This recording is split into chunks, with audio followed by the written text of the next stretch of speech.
folk of Alexander, and some of Hercules, of Hector and Lysander, and such great names as these. But of all... Hello and welcome to today's Battletech overview. Today we are going to be looking at the Nova, or as most people in the inner sphere would call it, the Black Hawk. As one of the first OmniMechs, it would be one of the machines that truly defined the genre of Battletech that came out of the clan Homeworld, but it was influential enough that it actually affected warfare as soon as it hit the inner sphere. We saw the development of the Black Hawk Battletech by Clan Elzors, and we have a Black Hawk OmniMech built by Auscarita, all based off that original design. So let's have a look at it.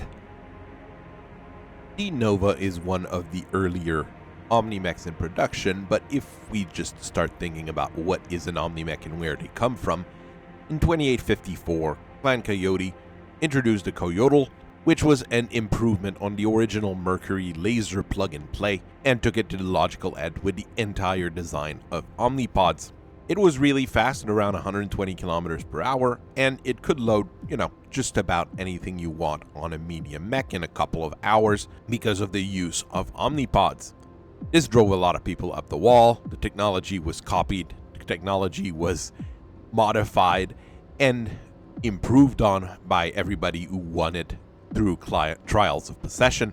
One of the first really combat-ready OmniMech, and the one that defines the OmniMech as well, is the Clan Wolf Woodsman, which came out in 2865. They basically worked out a few of the kinks from the original design and built a Timberwolf Alpha version, is what I like to call this. I've never seen the original design. I've seen the iterations on it, the Naga and the Naga 2, etc. It uses a mask to actually reach the necessary top speed, so it uses a basic Vlar 300, just like, almost all mechs, and endo steel, and a few fancy bells and whistles. For weapons, it actually is pretty decent. 2 ER large laser, 3 ER medium lasers, 2 racks of 15 LRMs, and a pair of machine guns. Really, you look at it and you do see the original design of the Mad Cat, which was later developed. Now let's get to the meat and potatoes of this. One thing that was missing from all those OmniMechs was something that we're very used to seeing nowadays, the ability to taxi battle armors. Before that happened, obviously, battle armors had to be developed and iterated on, and this was something Clan Elzors decided to do in 2870 when they released the very first Nova. I do think it's a game changer, since you're able to just, attach battle armors using their claws to the battle mech using connector points that don't really require anything fancy. OmniMechs could just deploy their own infantry for support when required. So let's have a look at that Nova.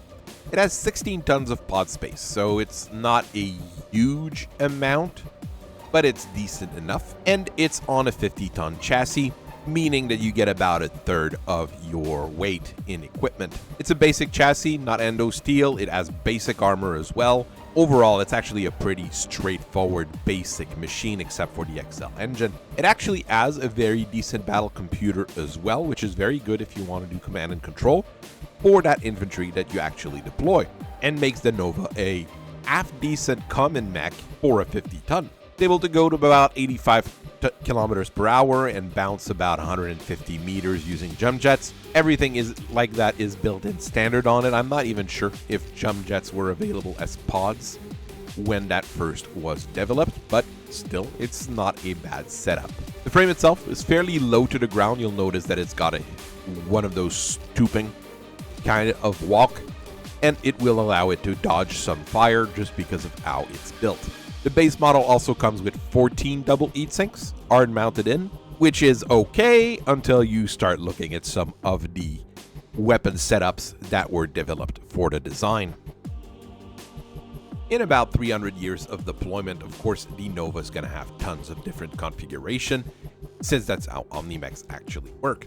The production from the design has actually stopped in the Kerensky cluster. From what we've heard, that might have changed with the disconnect from the homeworlds to the inner sphere clans, but it was also restarted on Sudeten by Clan Jade Falcon in early 3073 because people still wanted them, both inner sphere people and clan people. Your primary configuration is what people remember because it's awfully crazy, with 12 ER medium lasers and 4 extra heat sinks. You will basically melt if you shoot all 12 of those at once, even with 18 double heat sinks. But still, you know, you can do a volley fire, you can do that one glorious burst of laser energy if you're in the back of someone and you don't think someone's going to shoot back at you, and it works fairly well in those honor duels that the clans always end up doing. I'm actually pretty fond of Configuration A with its pair of ERPPCs and a pair of anti-missile system, which allows to protect yourself and allies if required. You get a medium pulse laser as well for close range support. There's a few different other configurations I'm going to be bringing up here. A lot of them are long-range support roles on top of it. Configuration C, you've got a Gauss rifle and an SRM-4, and basically calls it a day by adding a small pulse laser to take care of the infantry if it comes close to you. Configuration D has an LRM-20 and an LB-5X to serve as an anti-aircraft platform. I think it's a little bit undergunned for that, but that's only 50 tons as well. Configuration J goes with a capacitor-powered ERPPC, so you can play Mega Man, and a Streak LRM-15 for condensed direct fire. Then we fall in the actual dumb OmniMech refits. Because if you thought 12 ER medium laser was going to turn up the heat, well, go with 10 heavy medium laser instead. So rather than cooking yourself, you basically can cook yourself and anything in a 5-mile radius as it's trying to reduce the temperature of your mech. Configuration R puts in a supercharger because superchargers are fun. And 4 inner sphere version medium re-engineered laser because that's very good against fancy armor types. And 6 anti-personnel Gauss rifles because infantry needs to die and die quickly. Configuration T is the one that I find odd but kind of work, with 2 tons of chemical laser charges and 12 chemical medium lasers. You can basically shoot 5 times with all of that, but you're not going to overeat as much. It has its advantages. Staying with clan designs, in 3073 Clan Ellsworth decided that he needed it cheap. We'll go with that. Medium mech that could be fielded relatively quickly and built relatively quickly, and it decided to release the Black Hawk clan designation. That's just so people would be extremely confused when their targeting computers started pinging it. People do claim that it's a derivative of the Nova, but nothing on it really speaks Nova. It does have the same engine and the same base 14 double heat sinks. It has the same speed at 85 kilometers per hour, but the structure is made of endo steel. It doesn't have jump jets. It has a different body kit and body setup, different comm system, different tracking and targeting system. Everything on it is different. Even the base model weapons are completely wrong if you're trying to think Blackhawk Nova. You get 2 ER large lasers mounted in the torsos and 4 Streak SRM-4 in the arms. That's got nothing to do with the original Nova. I guess you've got most of your weapons mounted on the arm, and that's like 8 tubes on each arm. I'm not quite sure here. It makes it a very decent mid-range skirmisher in all senses of the term. As soon as you can get into that medium range, you're going to be doing a very decent amount of damage. That's in the middle of the pack. Nothing directly impacting. It's your average mech. There's different models that came out of it. Since it's not an OmniMech, those are completely different models. Model 2 replaces the Streak 4 with 2 6-rack advanced tactical missile launcher and a bit more armor. I think it's a bit of a downgrade. You get a little bit more flexibility with those ATMs, but you don't have as much punch as those SRMs. Model 3 is actually a little bit closer to our original Nova.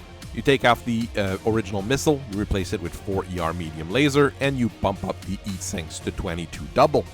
That one's pretty decent and is going to be a very nice skirmisher. You'll often hear me talk about how I'm not a huge fan of Inner Sphere OmniMechs. There's a few that do break out of the lot though and are half decent or good ideas. In the end, Lucian Armor Works Black Hawk KU took inspiration, let's use that, from the Nova to build a new battle mech. It's a much larger machine at 60 tons. Extra 10 tons makes a big difference. It does try to emulate the Clan medium mech. It goes the same speed with a Vlar 300 XL engine, what a surprise, and a full set of gem jets. You get 14 heat sinks arm mounted in, and you get 12.5 tons of regular armor, which is decent enough. You do get 17 tons of pun space, which is one more than the Nova, but you're going to have to put Inner Sphere equipment in it, so it's not going to be as efficient. As far as configuration goes, the Blackhawk Prime goes with something that's fairly close to our regular run-of-the-mill Nova. Got 6 regular medium lasers, while 4 shorter range medium pulse lasers mix it up a bit. You also get 2 small lasers, which I would have omitted to add an extra heat sinks, because it only has, well, 16 heat sinks to keep the whole thing cool. Even though they're doubles, it will have a hard time. 17 would not make a huge difference, but it's decent every once in a while to have just that extra bit of cooling. Seriously, the other configurations are also just extensions of what you would have seen on a regular Nova. The A configuration has 2 ERPPCs and 2 AMS, but those are Inner Sphere ERPPCs, so a lot less punch. The B configuration has an Ultra AC5 and a large pulse laser. The one that's a little bit different is the R configuration, which are some of the mechs that were brought around Operation Bulldog that used clan gear because that's what they were recovering, which has a pair of ER large laser, a pair of Streak SRM6, and a C3 slave. That one is fairly different from other Nova configurations and could be fairly nice as a standard refit. You even have a U configuration with a hatchet, because why not? I mean, a hatchet on a 60-ton mech is fairly devastating. Last up, we're going to talk real quick about the Supernova.